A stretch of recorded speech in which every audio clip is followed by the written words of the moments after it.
احمد شاہ ابدالی کی عمر 25 برس تھی جب انہیں شاہ افغان منتخب کر لیا گیا۔ وہ فوجی کمانڈر اور قبائلی سردار تھے جنہیں 1747 عیسوی میں قندھار میں ایک افغان جرگے نے ریاست کا سربراہ منتخب کیا تھا۔ ناظرین، پاکستان ڈیلی کیپچر کے ساتھ میں ہوں آپ کا میزبان حافظ محمد انس۔ ناظرین، آج ایک نئی ویڈیو کے ساتھ میں آپ کی خدمت میں حاضر ہوا ہوں۔ ناظرین، آج ہم شاہ افغان احمد شاہ ابدالی کے بارے میں آپ کو بتائیں گے۔ ویڈیو شروع کرنے سے پہلے آپ سے درخواست ہے کہ ابھی تک آپ نے میرے چینل کو سبسکرائب نہیں کیا تو میرے چینل کو سبسکرائب کر لیں اور بیل کے آئیکن پر لازمی کلک کیجئے گا تاکہ ایسی ہر آنے والی نئی ویڈیوز کا نوٹیفیکیشن آپ تک بآسانی پہنچ سکے۔ ناظرین، احمد شاہ ابدالی ایک پرکشش شخصیت کے مالک ہی نہیں تھے بلکہ باصلاحیت دور اندیش ایک ایسے جنگجو اور منتظم تھے جس نے بادشاہ بننے سے پہلے بھی متعدد جنگیں لڑی تھیں۔ ان کی خوش اخلاقی اور شائستگی کے سبب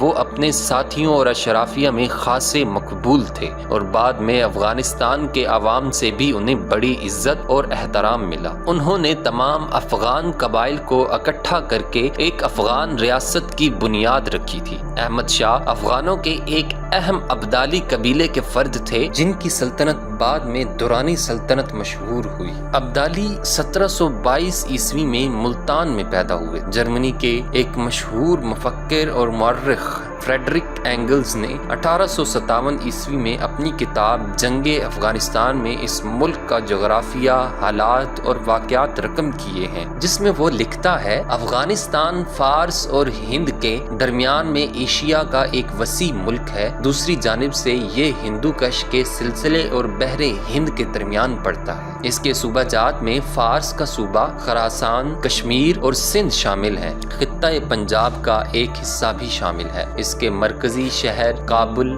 غزنی، پشاور اور قندھار ہیں۔ احمد شاہ ابدالی نے کئی جنگیں لڑیں اور ان کی فتوحات نے سلطنت کو وسعت دی اور اس کا دائرہ مغربی ایران سے لے کر ہندوستان کے شہر سرہند تک پھیل گیا۔ ان کی حکمرانی شمال میں وسطی ایشیا کے آمو دریا سے لے کر جنوب میں بحر ہند کے ساحل تک تھی۔ یہ احمد شاہ ابدالی ہی تھے جنہوں نے اپنے ملک کے لوگوں کو ایک نئی پہچان اور آزاد ملک دیا۔ یوں تو افغانستان کی تاریخ کئی سو صدی پرانی ہے جس میں یہ خطہ مختلف ناموں سے پہچانا جاتا رہا۔ 16ویں صدی سے 18ویں صدی عیسوی تک یہ ریاست کئی حصوں میں منقسم تھی، جسے احمد شاہ کے دور میں 18ویں صدی کے وسط میں ایک ملک کے طور پر ابھرنے کا موقع ملا، اور یہی وجہ ہے کہ احمد شاہ بابائے افغان کہلائے۔ عام طور پر لوگ انہیں احمد شاہ بابا بھی کہتے ہیں۔ تاریخ بتاتی ہے کہ اس ملک پر ایرانی، یونانی اور منگولوں کے بعد جب انگریزوں اور روسیوں نے قبضہ کرنا چاہا تو انہیں سخت مزاحمت اور شدید لڑائی کا سامنا کرنا پڑا، اور افغانوں نے کبھی غیر ملکی تسلط کو قبول نہیں کیا۔